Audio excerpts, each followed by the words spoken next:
June 6, 1944 D-Day. The largest amphibious invasion in history. More than 156,000 Allied troops landed on the beaches of Normandy, France, to break Hitler's Atlantic Wall, but D-Day was far more than just a heroic landing. It was a masterpiece of military deception, logistical ingenuity, and high-stakes strategic planning. Today, we go beyond the popular narratives to explore the deeper, level history of the Normandy invasion. To understand D-Day, we must go back to 1942, when the Allies began debating how to open a Western front. Joseph Stalin had been pressuring Britain and the US for an immediate invasion of France to relieve the Eastern Front, but the Western Allies, led by Churchill and Roosevelt, hesitated. They needed time to build landing craft, time to gather troops, and most importantly, time to weaken Nazi Germany through strategic bombing and deception campaigns. The first real step toward D-Day came in 1943 at the Tehran Conference, where Roosevelt, Churchill, and Stalin finally agreed the Western Allies would invade France in the summer of 1944 under Operation Overlord. A direct assault on Hitler's fortress Europe was suicidal without surprise. So, the Allies launched Operation Bodyguard, a series of deceptions so elaborate that even modern intelligence agencies study them. The most famous was Operation Fortitude. The Allies created an entirely fake army, the first U.S. Army group, led by none other than General George S. Patton. Inflatable tanks, false radio transmissions, and double agents convinced the Germans that the real invasion would hit Pas-de-Calais, not Normandy. Then there was Operation Glimmer and taxable phantom naval operations that tricked German radars into believing an invasion was happening elsewhere. This deception worked so well that even after D-Day, Hitler refused to send reinforcements to Normandy, fearing another attack at Calais. Before the landings, thousands of paratroopers from the U.S. 101st and 82nd Airborne Divisions, as well as the British 6th Airborne, were dropped behind enemy lines. Their mission: secure key bridges, disrupt German counterattacks, and sow chaos. Meanwhile, the French resistance, coordinated by the Special Operations Executive, carried out acts of sabotage, destroying rail lines, cutting communications, and ambushing German patrols. These actions delayed German reinforcements by crucial hours.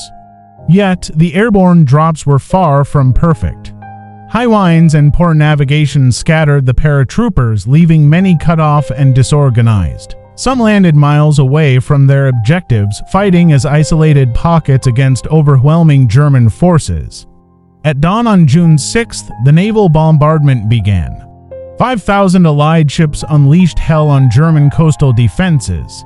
The landings spanned 5 beaches: Utah American Sector, Light Resistance, Swift Progress. Omaha American Sector, a bloodbath, machine gun nests, underwater obstacles, and mislanded troops made Omaha the deadliest beach. Gold British Sector, heavy resistance, but British forces overcame and pushed inland. Juno Canadian Sector, fierce German opposition, but the Canadians secured the beach after brutal fighting. Sword British Sector, the British linked up with airborne forces but faced a dangerous counterattack by the 21st Panzer Division.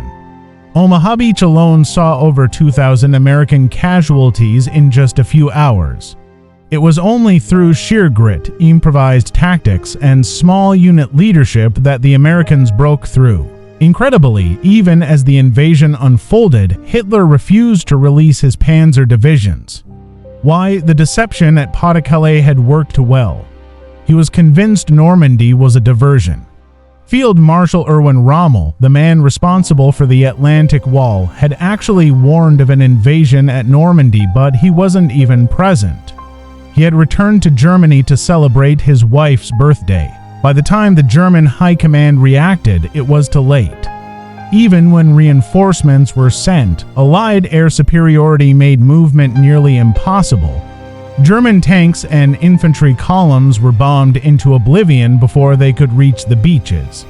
By the end of June 6th, over 156,000 Allied troops were ashore. The cost: More than 10,000 casualties, with at least 4,414 confirmed dead. D-Day was only the beginning. The Battle of Normandy raged for 2 more months as the Allies fought through the infamous bocage-thick hedgerows that turned every field into a death trap. But the landings had cracked open Hitler's fortress Europe.